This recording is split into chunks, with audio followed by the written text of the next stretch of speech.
I hate politics একটা generation আছে, এই বেশিরভাগ জেনজি অফ সিলেট এরা আই হেট পলিটিক্স জেনারেশন, এরা পলিটিক্সকে পছন্দ করে না।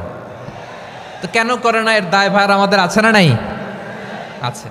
এবং আমরা দেখেছি ক্ষমতার পালাবদল যখন হয়, এক সরকার যায় আরেক সরকার আসে, তখন দুর্নীতির ফিরিস্তি আমরা জানতে পারি, এর আগে জানতে পারি না। প্রতিটা দলের ভেতরেই আমরা এই বাজে চর্চাটা দেখেছি।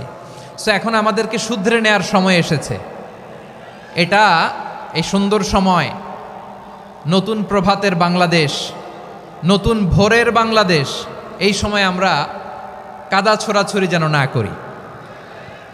আমাদের শপথ নেয়ার সময় এসেছে। প্রতিটি দল, নিবন্ধিত 48টি, সবগুলো দলের এখন শপথ নেওয়া উচিত যে আমরা কোনোদিন আর চাঁদাবাজি করব না, টেন্ডারবাজি করব না, দখলবাজি করব না। আমরা সবসময় দেশের পক্ষে থাকব, সবসময় দেশের পক্ষে থাকব। সেই কথাগুলো ছিল ভেরি জেনারেল। যে কথাগুলো আমরা জেনারেলি বলি, এগুলো জেনারেলি আপনারা নেবেন। আমার রাজনীতিবিদ বন্ধুদের কাছে এটাই আমার কামনা। আর এই জাতীয় বার্তা যখন আমরা দেই, তখন যদি আপনি বলেন যে পারলে রাজনীতিতে আসেন, পারলে দল করে দেখান, এটা হইল? আমি কি এরকম কোনো কথা বলেছি? না। আমি একজন মুফাসসিরে কোরআন, আমি একজন আলেম, এর বাইরেও আমার সবচেয়ে বড় পরিচয় আম আ সিটিজেন অফ বাংলাদেশ। আমি বাংলাদেশের একজন সাধারণ নাগরিক। আমার দেশের যে কোনো সমস্যা, যে কোনো ইনকনসিস্টেন্সি, অসঙ্গতি নিয়ে মত প্রকাশের স্বাধীনতা আমার আছে না নাই? আপনারাই তো বাক স্বাধীনতার কথা বলেন, ফ্রিডম অফ স্পিচের কথা বলেন, বাক স্বাধীনতার কথা বলেন।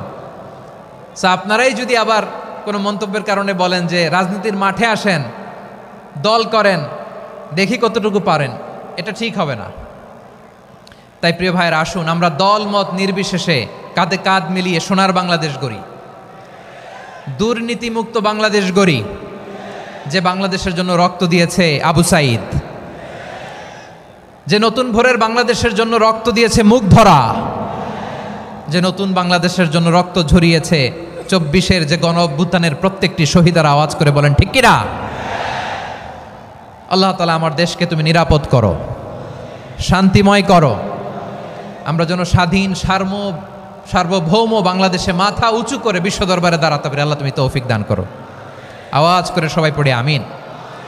আমি অত্যন্ত নগণ্য ক্ষুদ্র একজন কোরআনের ছাত্র হয়ে কোরআন থেকে যা বুঝেছি, এই কথাগুলো যখন দেশ থেকে দেশান্তরে যেখানেই যাই শোনাবার জন্য লক্ষ লক্ষ দিনী ভাইরা সেখানে উপস্থিত হয়, আলহামদুলিল্লাহ। এবং যারা আসতে পারেন না, এরকম কোটি কোটি বনি আদম পরবর্তীতে সোশ্যাল মিডিয়ার কল্যাণে তারা কথাগুলো শোনেন, আলহামদুলিল্লাহ।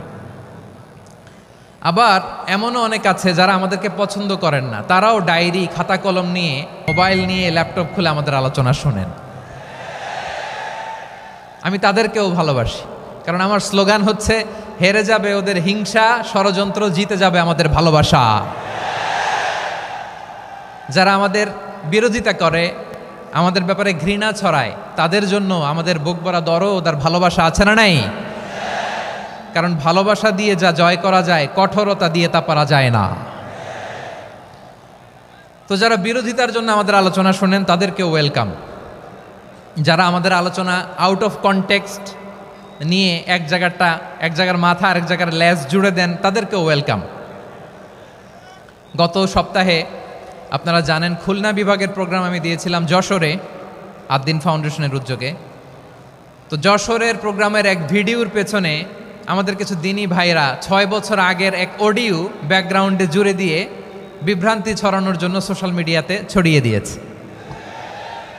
তো তাদের প্রতিও আমাদের কোনো রাগ নাই, ক্ষোভ নাই। তারা হয়তো দিনই তাকাদা থেকেই করেছে, কিন্তু তারা হয়তো বুঝতে পারে নাই এই যে রিসেন্ট আলোচনার ভিডিওর পেছনে 6 বছর আগের অডিও জুড়ে দেওয়া, এটাকে বাংলায় বলে প্রতারণা।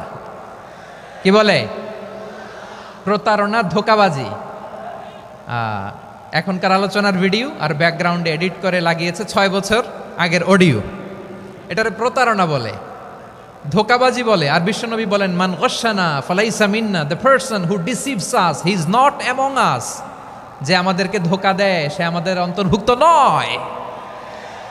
তো বিশ্বনবীর এই হাদিস তারা মনে রাখে না।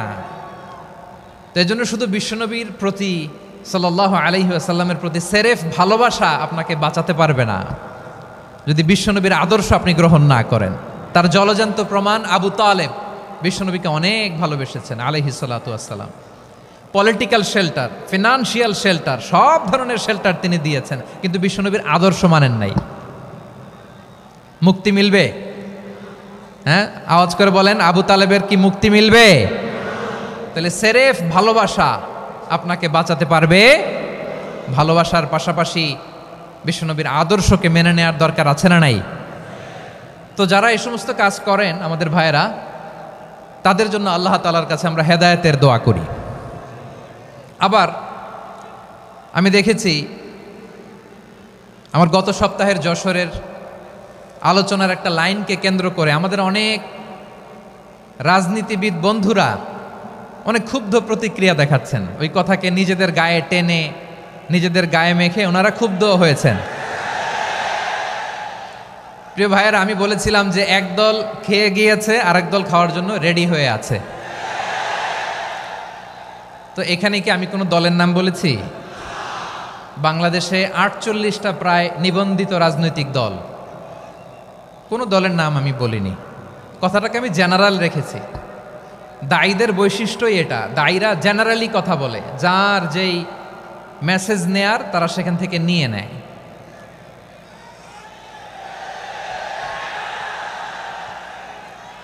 তো কোনো দল এটা নিয়ে কোনো কথা বলল না, আপনারা এটাকে নিজের গায়ে যে মাখালেন এটা ঠিক হয়নি। আমি বলবো যে এটা খুবই অনভিপ্রেত হয়েছে। কোনো দলকে টার্গেট করে বা কোনো দলের পক্ষে আমরা কখনো কথা বলি না। আমরা কোরআনের পক্ষে কথা বলি, ইসলামের পক্ষে কথা বলি, ঠিক কিনা বলেন?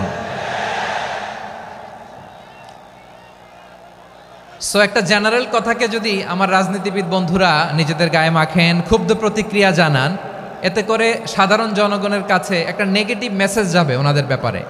এটা হোক আমরা চাই না।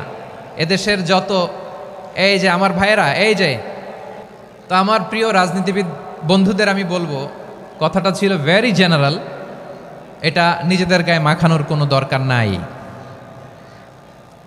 আমরা এই যে এক্সিস্টিং যে রাজনৈতিক চর্চা, এটা থেকে আমরা বেরিয়ে আসতে চাই।